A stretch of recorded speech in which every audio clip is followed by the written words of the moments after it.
videos. Looks like Simrail's got a cargo pack release come out. So let's have a quick look at it. Just flip back here and have a look at their little video. Steam, don't be a pain in the bum.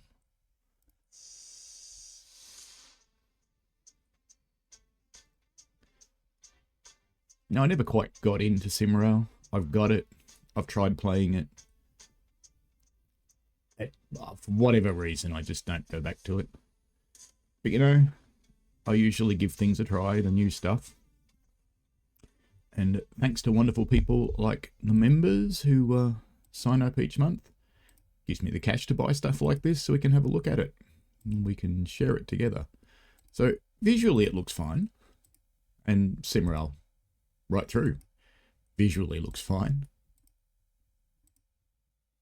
Often quite good. So what do you get in the pack? So it's the Cargo Pack DLC, the king of Polish freight mainlines. Strong as a bull, take the helm of the legendary ET22 locomotive and lead heavy freight trains with new wagons. The heavy 6-axle monster ET22 201E with a power of 3,000 kilowatts and a weight of 120 tons. So it's not actually very powerful. That's quite a pissweak locomotive actually. Is the most numerous series of electric locomotives produced in Poland. Two prototypes created in 1969 underwent numerous tests, after which a decision was made in 1971 to commence serial production of the electric locomotive. Over nearly 20 years of intensive work, 1,184 units were produced for Poland and 23 units for Morocco. To this day, most ET22 locomotives operate for PKP cargo. Still, other carriers have also acquired some and successfully transported thousands of tons of goods in Poland, the Czech Republic, and Slovakia. We attach special construction Falns 441V hopper wagons to the ET22 locomotive, capable of carrying up to 64 tons of bulk material such as coal, as well as tank wagons ZAS and ZAYS, with a capacity of up to 83,000 litres. A train filled to the brim with aggregates weighing over 3,000 tonnes will be able to travel at a speed of 100 kilometres an hour on the main line to test itself on the advanced Silesian section from the Stasic mine. ET22 and new single-player missions will test your skills. Only the best engineers will overcome the steep ascent from the Stasic mine and numerous speed restrictions while pulling even 3,000 tonnes. After unloading, Falns wagons can return to the mine at a maximum speed of 100 kilometres an hour. Coal is not all we transport in the Simrail network. The Railway Simulator Cargo Pack tests your strength by pulling wagons filled with gasoline or diesel oil. But be careful because advanced physics simulates the fluid movements in the barrels, affecting the behaviour of the train. So I'm just going to say gasoline, it's a uniquely American term. Pretty much everybody else says petrol. A new feature in Simrail, the Railway Simulator Cargo Pack, is the engine room. Well, that's exciting.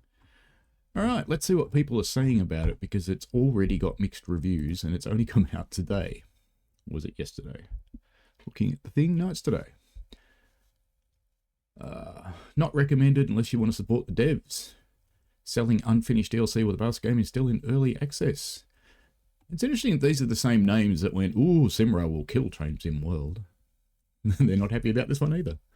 Maybe that's just the reality of gaming, folks, that, you know, things cost money. €19.50 for a locomotive and cargo wagon's a bit expensive. While I am pleased with the initial release of Cargo Pack, I find myself somewhat reserved when it comes to recommending it to others. From my perspective, the DLC appears to be in a state that could be described as unfinished. Unfortunately, as much as I like supporting the devs, there is not enough server space to enjoy MP, so I can't recommend this DLC. Crying because EA is really childish. This game is in EA just because there are a few missing functions that don't affect this DLC. If we're talking about the price is good since you get one loco and two types of wagons in some future updates. So there's a positive review for it. Loves the sounds. Various skins for the loco and wagons. Textures are looking good. Could be more textured designs of using, so they're probably a bit shiny in other words. You can drive it in the multiplayer, loco with other wagons. Interesting missions for single player. Now missions is where I'd get into it, I think, because I love the idea of multiplayer, but it never seems to work out. And this one's in Polish, so I won't read that one. But that seems to be the end of the reviews. So there's only a few. So I am going to get it, and naturally enough, I'll get it ready to stream. And we will. I'm not sure exactly when, because this weekend I've already put aside for Railroader and promised people I'll do that. So we'll find a time slot for it, and we'll get into it. Alrighty, well, thanks for watching. As usual, I read this information to you to improve the accessibility for those who can't or won't come to see it wherever it lies, in this case on Steam. So I'll pick this up, add to cart,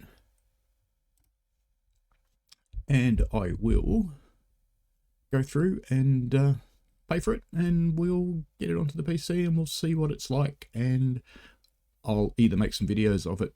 If it's really bad, I'll make some videos of it. If it's good, I'll stream it. Because after all, with streaming, if you're not having fun, why are you doing it? Anyway, hopefully it's okay. It looks all right. We shall see. We shall see if I join the ranks of the people who give it the thumbs down or join the ranks of people who give it the thumbs up.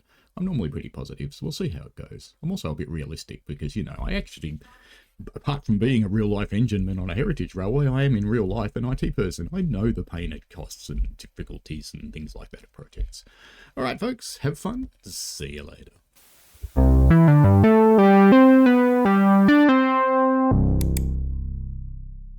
We played a game.